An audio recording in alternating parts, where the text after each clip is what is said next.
In this video, I'll be showing you how to check current password on Facebook, Android phone, and Samsung. It's a very simple method, so if you find this video helpful, be sure to drop a like and subscribe. But anyways, getting into it, it's very simple to go ahead and do this. So what we want to go ahead and do is go over to our settings application. Then once we're here, go ahead and scroll down and you want to look for security and privacy, which is going to be one of the options.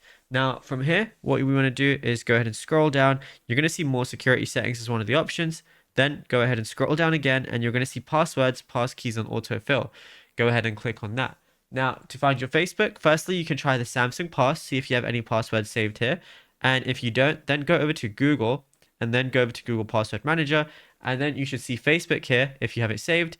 And then you just got to enter your screen lock or use facial recognition. So I'm just going to go ahead and try that. And if it doesn't work, I'm just going to go ahead and click on it again. Use facial recognition right there. And then it's going to show my password right there as well. And yeah, it's as simple as that. Now, if you found this video helpful, be sure to drop a like and subscribe. And check out other tutorials that we've been posting on the channel as well.